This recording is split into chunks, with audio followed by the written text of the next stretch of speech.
Right.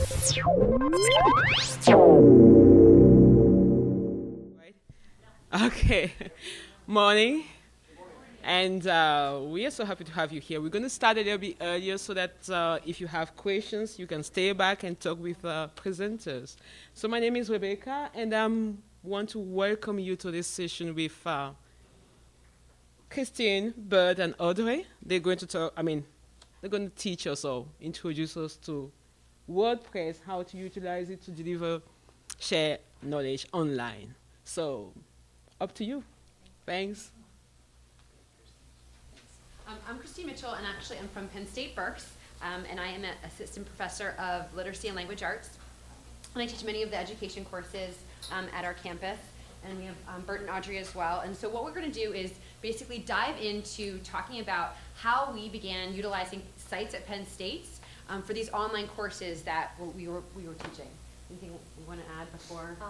Do any of you use sites at Penn State service currently? All right. And you understand that it's actually WordPress offered through Penn State. Okay. So I don't know whether my mic is working. I can sort of maybe hear, but anyway, hopefully it is working somewhat. So yeah, so I don't think I have anything to add to that. So we can jump in. Okay. So the first thing we wanted to talk about is really what were our objectives in kind of designing and implementing these courses. Like, where did this even come from? And so basically for me, I had been teaching literacy education courses, and there was this need to teach an EdDep 115A course, which is basically critical issues in education. It's normally taught in the fall and spring semesters, and so there's been this really big push to teach online courses. And I'm actually a new faculty member. Last year was my first year. This is my second year, and I thought, okay, I might as well give it a shot, right? I have some experience teaching online courses in my previous life. I've also developed online professional development, and I thought, let's just give it a shot this summer. So I volunteered to jump in and try this. And so basically, as a result of kind of going through this, anything, especially with education, but particularly with issues that deal with these critical issues in education, I wanted a two-way dialogue. And I felt that online courses typically don't offer that. What I've seen in the past, both in previous courses that I've taught and also through Angel, it looks almost like this kind of content that people just kind of have to scroll through and just kind of do on their own, either asynchronously or synchronously if there are those components. But that's not what I wanted. I wanted them to react to some of these issues that we have in education, because some of these were education majors and some were not. And so this is a course that actually fulfills some general education requirements as well. So we have some students in there that I wanted to hear their perspectives. How did they feel about racism in schools, and how did they feel about some of these other issues? And I really needed it to be a two-way dialogue. And so reality was I needed to make sure that I knew I wanted to include discussion prompts of some kind. I knew that I needed it to be this kind of dialogue going back and forth between the students. I didn't want just this touch and go, like just I'm going to do this activity, I'm going to do this activity, and then there's really no kind of interaction among students, and especially with me. I wanted to have that dialogue. And so I met with some of the people at our campus. And I kept saying, okay, this is what I want. And we initially decided on maybe like using some voice threads. So, okay, we're going to use Angel. Maybe we'll use some Yammer for some discussion threads and post those. But they were saying maybe we want to use something like VoiceThread. And that didn't really fulfill my need. So at this point, I was kind of lost, and then talked to someone else who said, why don't you try, let me show you sites at Penn State. And so that's kind of where I was in terms of getting to these objectives that I wanted to get across. Okay. So I don't know whether my mic is working or not. I know that you guys can hear me. I don't know if they're recording this and whether that's necessary for me to be close to that one or not. Maybe someone will tell me that. But I think what's a little bit different about what we're presenting this morning is that Christine and I are coming from totally different areas, okay? So I'm a faculty member in the Department of Animal Science, and I'm teaching the Introduction to Equine Science course. I've been teaching this class now for 5 years, and it started as an online sort of course, and I'll get into some of that history in a minute. It fits within our minor that we have within our department, which is an equine science minor, and it's a prescribed course in that minor. So it's required at the beginning of that, and so we have a number of students that want to take that. Our minor is relatively large for our college, but not a huge one, so we have between 100 and 150 students in the minor that we're trying to satisfy. My goal in this class was to get students on a level playing ground for the other courses in the equine science minor that we're offering. We have sort of middle level management and production classes, we have advanced level management and production classes, and with horses, we have students coming in with a wide range of different experiences. Maybe they grew up riding horses, maybe they've worked for their veterinarian, maybe they have no experience with horses whatsoever, and this class needed to sort of fulfill the needs of all those wide range of different students. My objectives, and these are outside of the learning objectives. I could show you the syllabus and show you my learning objectives, but the thing that I had is I wanted to enhance participation, I wanted to enhance communication. Those were things that I really wanted to emphasize in my students in addition to getting this basic knowledge in the area of equine science. And I knew that that was going to be a challenge through online learning, but I like challenges, so I was excited about sort of going at this. I also really have enjoyed my experience with sites at Penn State because of the creativity it allowed me to have as an instructor. When I go into the classroom, whether it's online or I'm lecturing in front of a group, I want to try to be creative. I like being creative. It's part of being a scientist, to be honest with you. And so sites at Penn State has allowed me to do that more so than any other tool I've used before. So we'll show you guys a little bit about that. So in terms of coming to this solution, as I shared with you, I met with some of our instructional designers at Penn State Berks, Amy Roche and Marianne Mingle. And again, the first person I met with, we worked through some of the issues. She gave me some really great ideas, and I can't even tell you how supportive they've been. And then Marianne was the person I sat down with, and she said, let me show you sites. Let me show you what there is to offer with this. And so again, as I shared, we were initially talking about this angel with VoiceThread, and that kind of, I was like, okay, if this is what I have, then this is what I'll use. But I tend to like to be, I'm an education instructor. So I have my students up and moving, and I have them doing multiple things all the time. And I'm never just in the front of the room talking to them for any length of time, maybe 15 minutes at the max in terms of me lecturing to students. So if that's what I had to deal with, then I would have done it. But I really wanted to kind of simulate what happens in my classroom. And so I realized that sites allowed me to kind of get them into different places and to different areas, and yet allow me to kind of draw them back in and focus on the things I wanted them to focus in on. And so this was, sites was again introduced, but also I realized it met the needs of me having this two-way dialogue. And I'll show you in a little bit why. I'm not going to kind of go back and forth yet, because I think that there's plenty to show you when I do, but I think the idea with sites is that there's always an opportunity for students to respond to anything.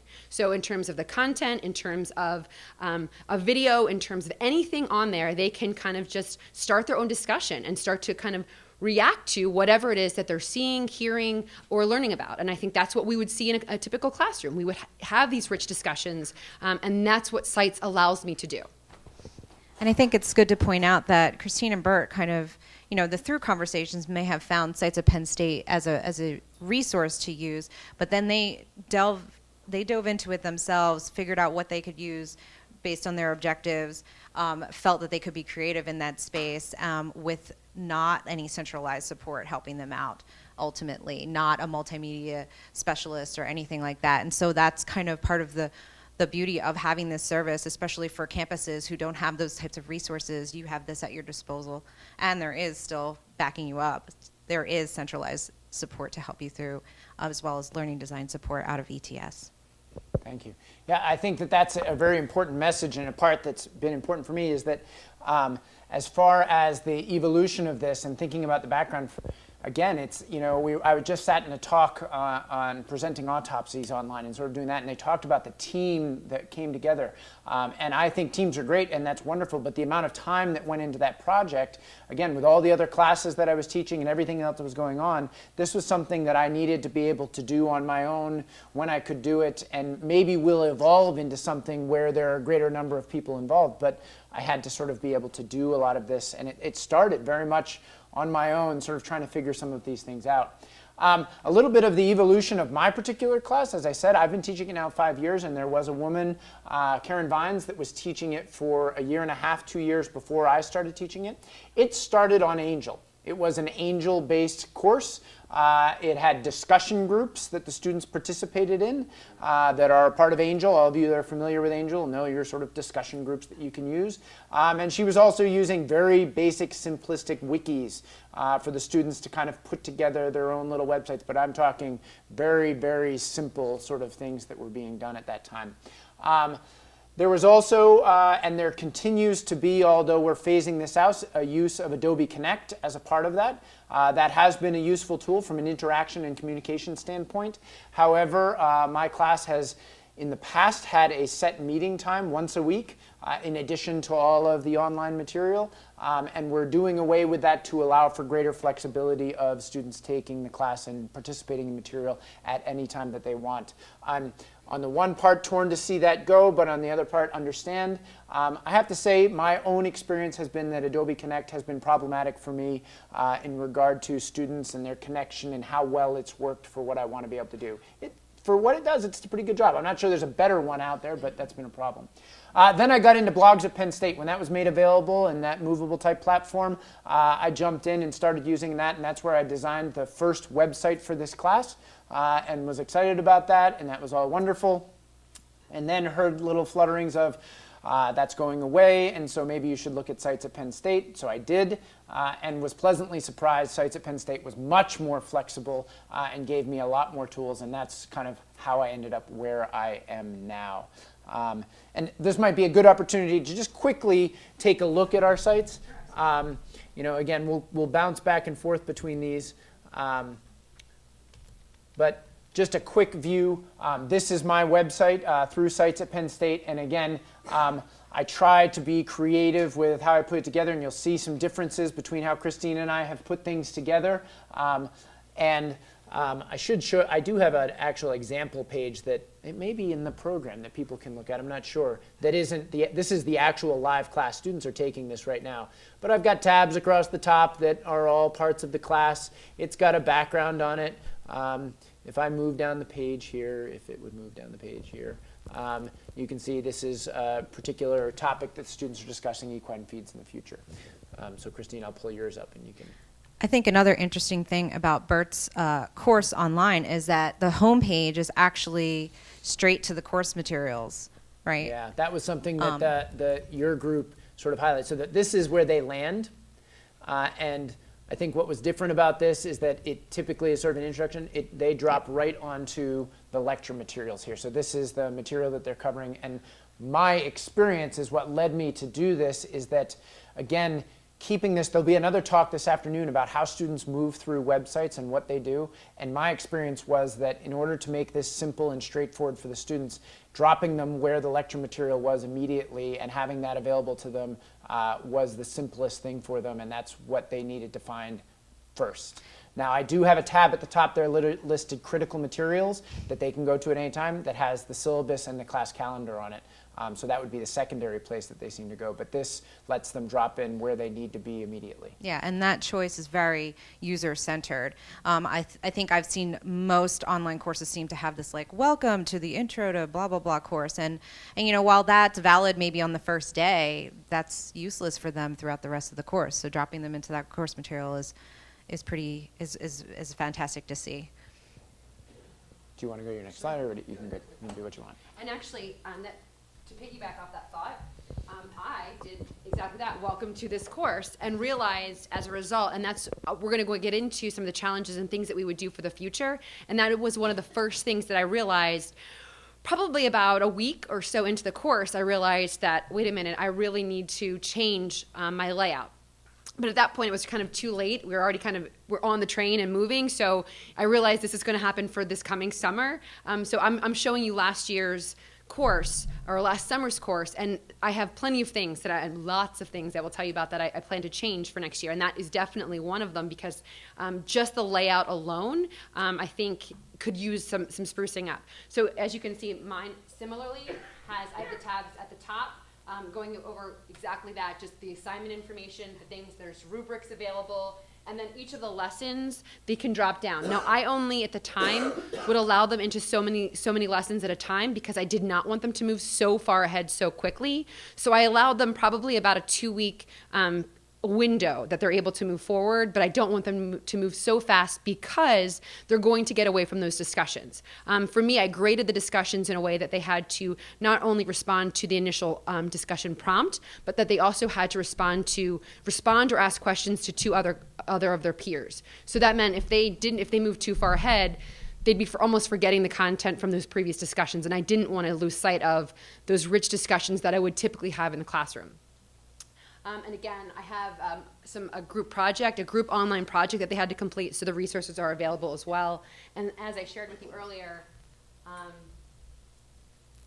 that at any time at the bottom of the page, they could leave a comment. So at any time, if there's anything on any of those pages related to the lessons, the assignments, the group project, anything at all, they could always have that dialogue, and it immediately shows up on the side feed.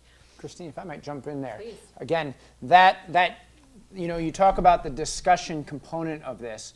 So this is something that I've used extensively. So if we pick one of these particular, what I call lecture pages. So I think I chose equine nutrition because I like equine nutrition, right? So for each of those lecture pages, I've put my learning objectives for that particular day at the top. There are a number of, and I've come to using YouTube videos now. I was using some other things which I'll mention later. They've got text and material in between. They've got links to other websites and other material. They've got questions to think about for that material. But then the nice component of this, so this is, again, a week's worth of material that you're seeing here. Okay?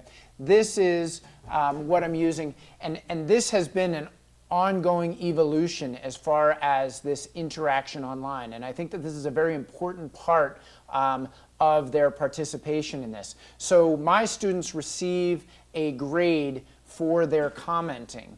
And I lay out very specifically, and I could show you, if we had we'll see how the time goes. I lay out very specifically, and I've learned this over the years, exactly what I'm looking for in their comments as far as, now, exactly. I give them flexibility because I want that, and that's been one of the beauties of this. But they have to ask 2 or 3 questions about the material.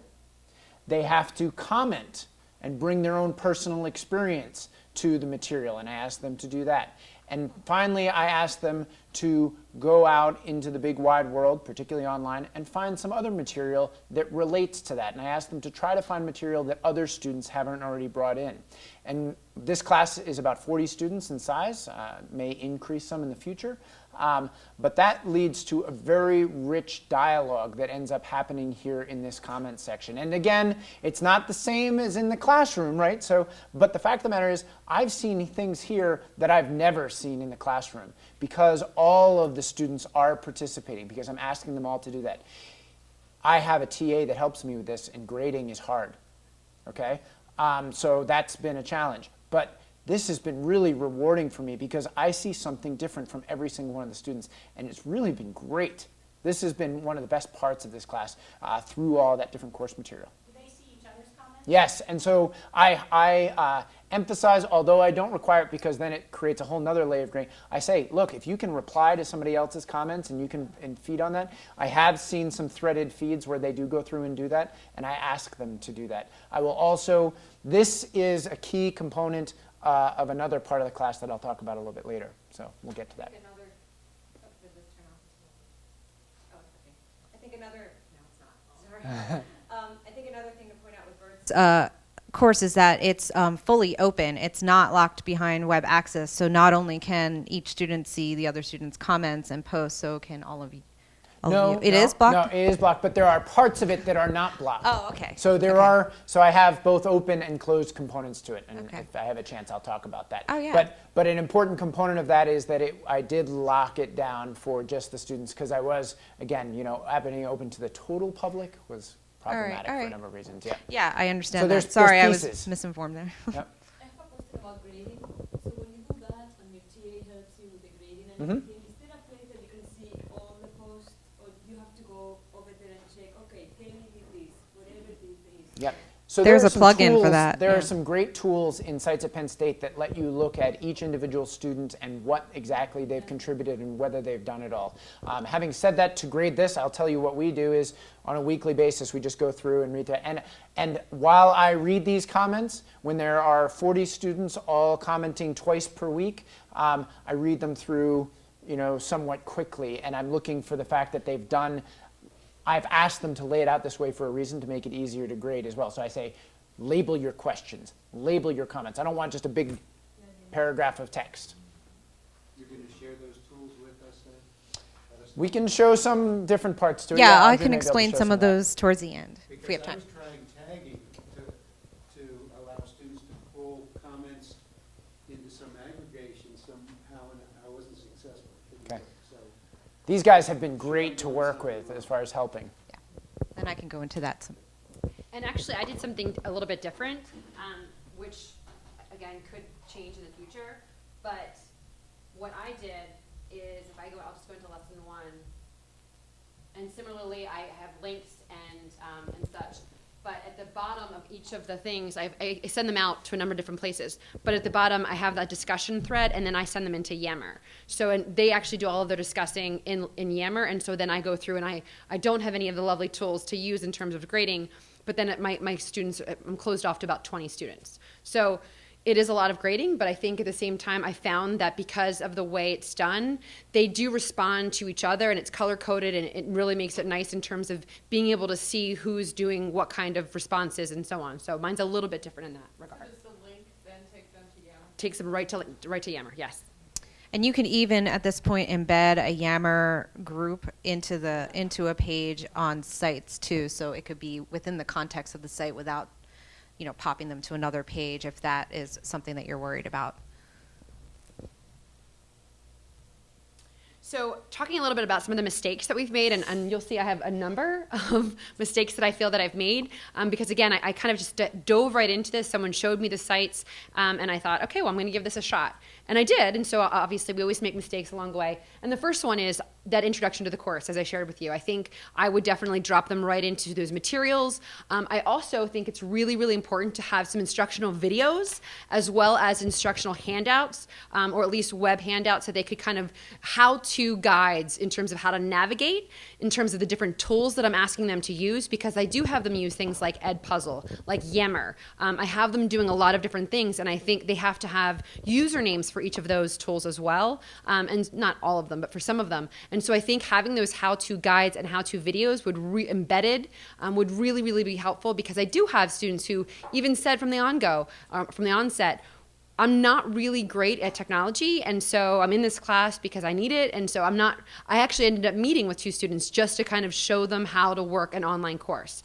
So I think that would have really, really helped, especially those 2 students. Again, the idea of I wanted to have this giant head start and have the entire course completely done before I opened it up for students. And unfortunately, just because of time and my own time management, I wasn't able to do that. I was about, I think, I was always a couple weeks ahead, and that's part of the reason I had it locked down. But again, as I shared with you, I would not have opened it up regardless, even if the course was done. My intent always was to keep it closed for a certain period of time. So I'd won, obviously, and thankfully the course is done, and now I have to just go in and revise and kind of change basically a lot of things. But in regard to that, I have time to do that, and I do plan on having the entire course ready to go that I can change as needed at that point. Again, the layout, one of the really nice things with working with Audrey and just with the whole team is that they've done some really nice things in terms of their web design. And so mine is very simplistic, and I realize that. And so they've done some really nice things in terms of that design that I plan on utilizing this coming summer as well. the idea of this collaborative group project. I felt that I really wanted them to do something online. I wanted them to have a group project. I would have them do that in the class anyway. So I felt that the resources that I gave them were helpful, but again, they didn't necessarily know how to use them. So I think I would have more resources available, again, more how-to videos, again, just more support in terms of implementing that. Because again, there are so many students who just don't have the experience in this online environment, in this online, in these online courses. And so providing more understanding and how-to would have really assisted in that. Also, I've realized that I had some synchronous opportunities, but none of them were actually mandatory. So yes, there were opportunities where, like for instance, I had a synchronous opportunity where students could come together, and then that's how we could have a conversation about what interests that students had to help with aligning themselves with other people for this group project. But I only had a few of these different synchronous opportunities, and I think I would definitely provide more. Possibly making some mandatory, possibly not. I'm not sure how I want to handle that, but I do want to provide more opportunities that I'm online, that they can meet with me just beyond just my office hours, like where the entire class, I can open it up to the entire class to have a conversation. I also didn't realize, and again, this was just the fact that I was a novice user of sites, I didn't realize that I could actually upload documents into the sites. So I was actually having them going back and forth between Angel and sites and the actual site, and I'm sure that was confusing to students. And it was only actually a meeting with the team that I realized, wait a minute, I can have them upload documents and they can be accessible right there. And so I think that's something, again, I'd be utilizing in the future, knowing that I can have everything all in one spot, that they're not going every which way to get what they need for my class. Also, one of the tools that I used is Edpuzzle, which is basically where you can use YouTube clips and other clips as well and actually embed quiz questions in them as well. So the nice feature of that is now I can see to make sure that all of my students have actually watched the videos. So I can actually go through and look at the tool and say, wait a minute, did they actually watch it? Number one. And how did they respond? So did they just watch it, or did they actually listen to the videos and watch them, and can they answer just general questions about those videos? Again, I feel like I underutilized this tool because I really was just asking questions just to see if they were watching the videos, if they were paying attention. And I think I would actually use them more this coming summer for comprehension of content and possibly application of that as well. And I feel like I normally would do that in a class setting, but I didn't do that with Edpuzzle, and I would for the future. And then in terms of some things that didn't work, yes? Sorry, there's one question about the Edpuzzle. So you said you can embed quizzes in any video, so the program will say stop here in minute 1.5, and then I can ask the question and the video will go on? Yes. Absolutely. And it's really nice because you can ask multiple choice questions, true, false, open-ended, lots of different ways of asking different questions. And finally, one of the suggestions to kind of embed, I did want to stay away from kind of voiceover PowerPoints. That's one of the reasons I wasn't really keen on just using Angel, in the sense that I just don't want to have myself talking and having students kind of page through a PowerPoint. Yay, that's fun. But I realize there are going to be times where I'm going to need to do that. There's just some content that I have to convey. Just like in a class, I have to lecture. So one of the suggestions was to use Screencast-O-Matic. And that just didn't work with the Mac that I was using. I struggled with that. So I realized, like for me, I had to use Doodle Pro and then on my iPad, and then upload that on Dropbox, and it moved really, really nicely. So that was, again, one of those pitfalls that I stumbled upon, that I realized that didn't work for me. So again, it's great to hear the sort of combination of things as far as mistakes that we've made, and to build off of a couple of things. I'll sort of go in backwards order here. The first one that I heard Christine say that we've talked about is this using 2 different sites or using 3 different sites. As I started this, you saw we were using Angel initially. We had these wikis. Then I moved into blogs at Penn State, but I was still using Angel. I do still use Angel and sites both for my course. But I have absolutely minimized Angel to just assessments. I use it for their exams, or if there aren't any quizzes, but I use it for assessments. That's it. They don't go to Angel any other time. The syllabus is available in Angel, but they shouldn't even be going there because the syllabus is available on the website as well. So I have tried to make it one website, not 2 different things with them going back and forth. That was definitely a major problem early on. I tried using iTunes U early on, and that was a total failure. That was an attempt to use iTunes U to record my lectures and make those available. I thought, oh, this will be great. The students can listen to them on their phones, and they can, whenever they want. And that really didn't work very well. Maybe it's because I didn't really adopt into it. I also happen to be a PC user, and so not a Macintosh, and so maybe I had some problems there. And we were talking about some of the difficulties that are there. Having said that, I would say the thing that's nice about Sites is that it is sort of non-platform specific, so it works across all different platforms, which is really nice. My number one mistake that I've made over the 5 years that I've been teaching this class has been to appropriately communicate with students via an online class and make sure that they understand what the objectives are and what they need to be doing at any particular time. So scheduling is difficult. That's why I put this slide in here, and I realize it's too small on this little screen up here for you to see, but a key was my syllabus. Okay, and it's certainly a PDF, but I hope that they print it off. The old syllabus had sort of topics listed out and approximate dates when those things were going to happen and some assignments to do. The new syllabus, the difference is every single assignment has a specific date listed next to it. That's exactly when that's due. Those are distributed over time. I'm very, very, very specific in my syllabus. And I've even gone so far as to make that check boxes. And I tell the students, look, every week you should be going down. If you can check off all those boxes, then you've gotten your work done for the class. I've had faculty say to me, oh, Bert, you're just spoon-feeding them. They should be able to figure that out on their own.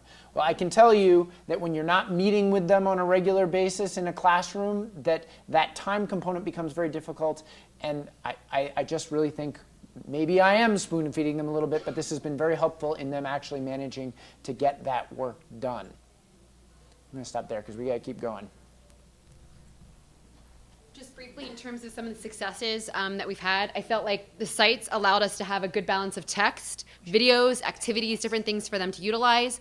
In terms of that schedule, one of the things that I utilize is Remind 101, or now I think it's called just Remind. And so basically it puts out, the students have to basically register their iPhones or their cell phones, and that was my reminder that each of the modules were always due on a Thursday and a Monday. So every Thursday morning I would send out a Remind 101 text, which again, they don't have my phone number. I don't really have theirs other than to see it. I can't send them their own personal, and actually I don't see their phone numbers, I just see their names.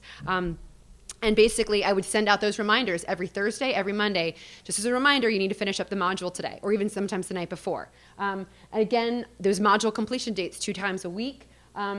I really found how important, like I didn't realize how well the pop culture videos and the things that I was able to do with the online piece, how well that turned out for my course. Had I done it in a traditional format, I don't think I would have had the same kind of rich discussions and the same kind of reactions, because I wouldn't have used quite as many videos. I would have gone a different route, most likely, and I was really, really pleased with the students' feedback, their comments, and again, that the insight that they had as a result of some of those things. And again, they really did find that this to be a valuable experience. I had great positive feedback from the students. I use tools like Doodle Poll, Yammer, as I share with you, Edpuzzle, Google Docs. I use Padlet, I use PSU Box, and again, I used Remind 101, all of which helped me kind of connect to my students and keep things kind of rolling for them. So again, it's funny with Christy and I talking, there's a lot to talk about, and there's so many things that we could share with you that I wish we had time to do. These are just a few of the successes that I've had and tools that I've found useful. So as I mentioned earlier, this class for me has had more participation and more, I've called this shared learning, we had the presentation this morning, amongst the students than I've had in many of my in-residence classes. I've seen things from the students and a participation and a discussion of topics that I can only dream of in the classroom. Maybe because they're being forced to do that to some degree, but maybe that's okay, because they really bring some great ideas in the commenting that they bring through, and I've learned a lot. So I go through and I read through all those, I'm like, wow, I never saw that website before, or I never read that before, and that's been a very rewarding part of this for me. Sites at Penn State has really been nice for me to be creative as a teacher and to be able to look at this myself and look at all the different themes and all the different tools that are available and spend my summer sort of going through and making the class what I want it to be, how I think it can be best. That doesn't mean it's perfect, but that means, you know, that at least I have that capability and I enjoy that kind of work. The people and support at Sites at Penn State, I can't speak enough to. Yes, Audrey mentioned that we sort of dove in and did this on our own, and it's funny because I connected with them through a little coffee hour that they had and was like, I should go down and talk to them.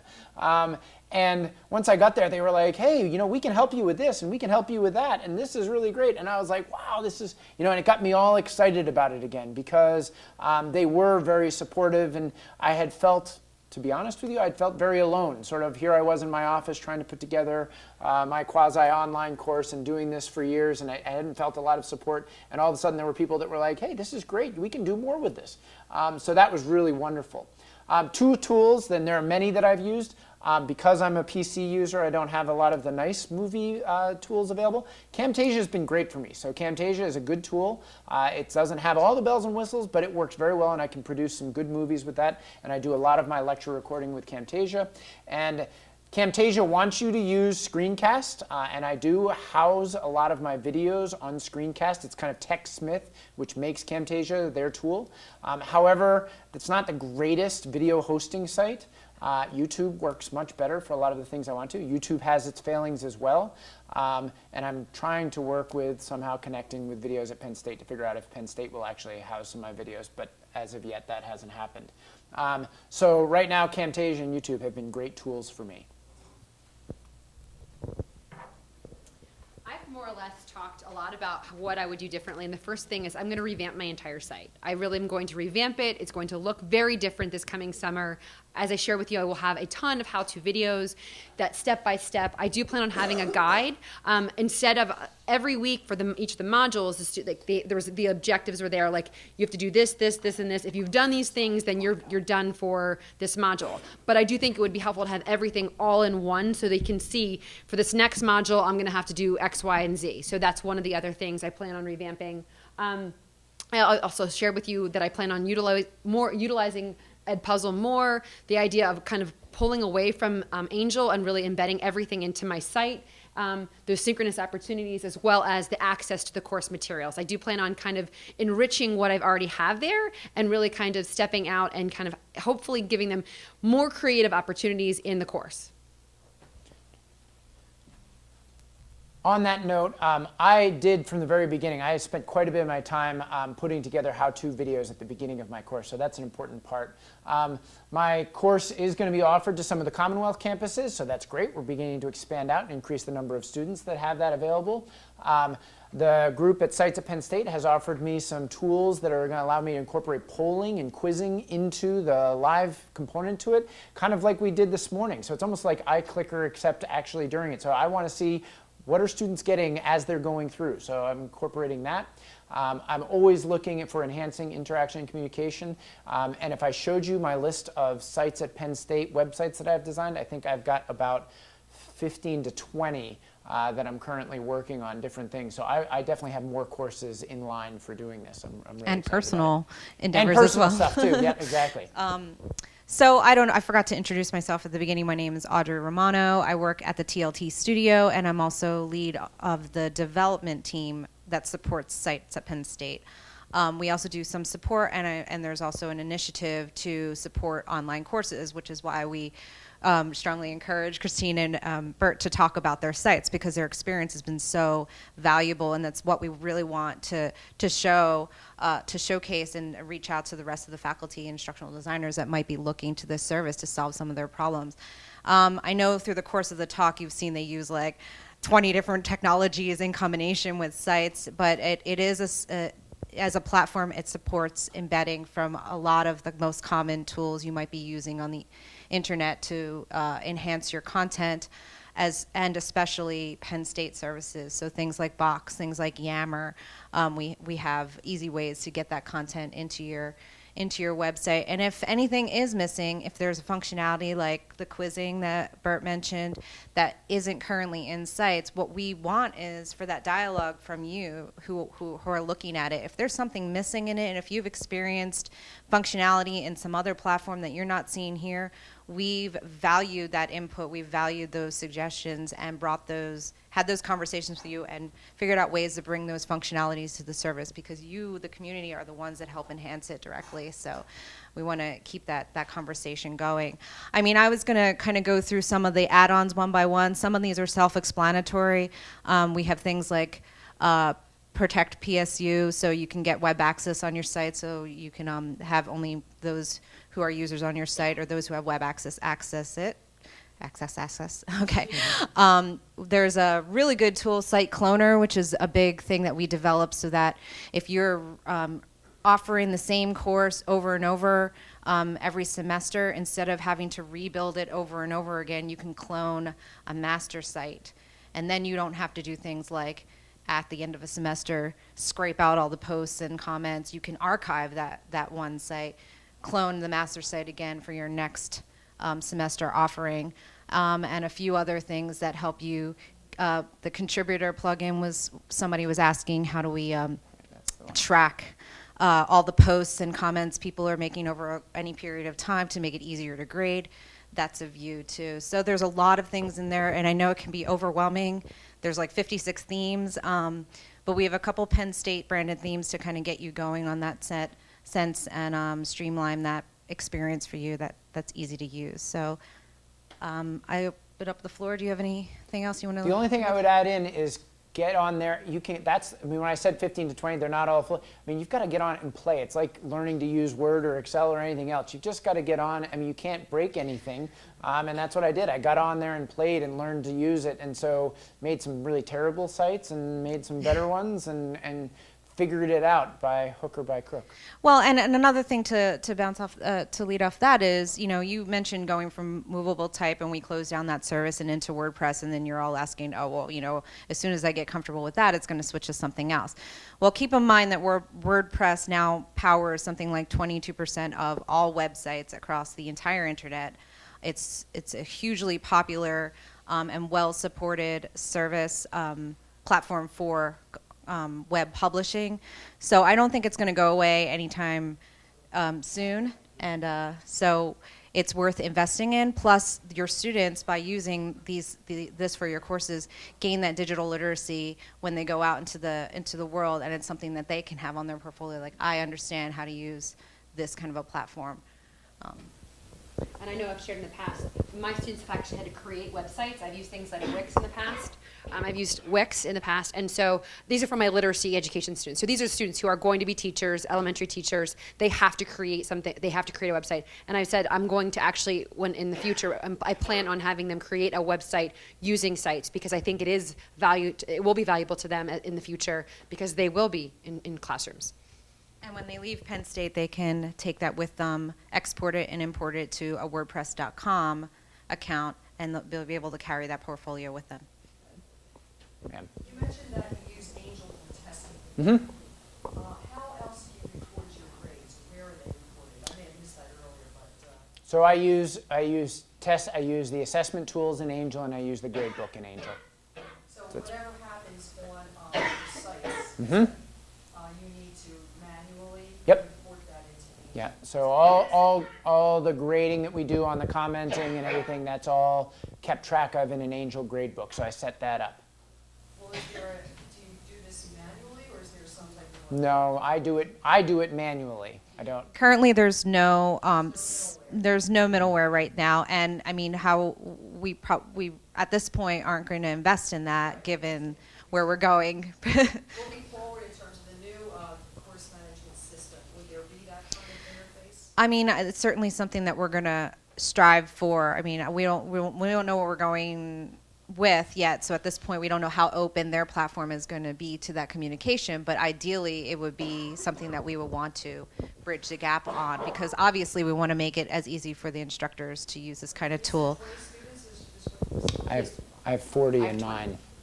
20 and 40. Yeah, and I'm probably upping mine to around 60, and I teach it both fall and spring semester, and we're even looking at summer semesters as well. The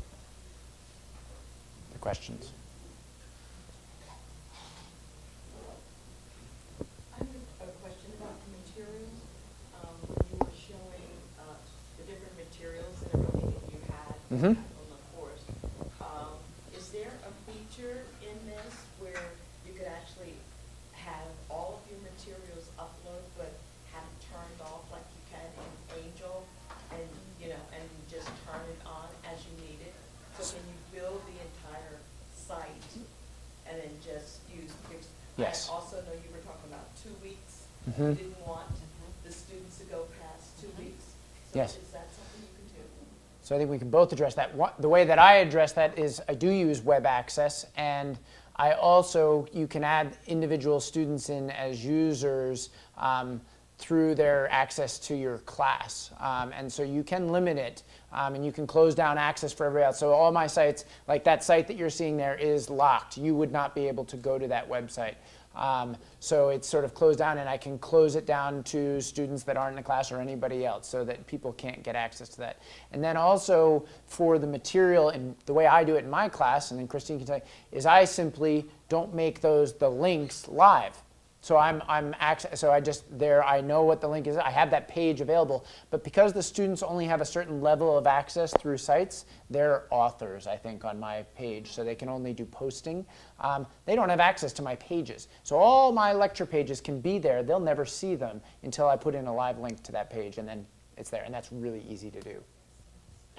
And I do the same thing. I basically, you can publish or unpublish, and so I just leave it unpublished or however it's described, and they can't, I can work on it as much as I want. It's ready to go, and then just click a button and then push it out. Yeah, that's how I would do it. You would create your content and leave it unpublished. You could even schedule it to publish on a certain day ahead of time, so that if you think you might not remember to publish it, that happens sometimes in the class that I'm in, that just goes, and you can have that scheduled as far in advance as you like. So in Angel, you can put students into groups, because I'm thinking about a class of 200, okay? And somebody suggests, well, put them into groups and let them discuss in groups. So that's one question, is there any way to group students for discussion? And two, I really like in Angel when you use the discussion board that it gives me that contributor, how many times they contributed and responded and all that kind of stuff. I think sites, I'll let them answer too. Right, and we understand that. The sites platform is not going to be the answer for everybody delivering an online course, especially when you start getting to the larger classes, because of the manual nature of having to grade some of these interactions. Part of it is going to be how you design it.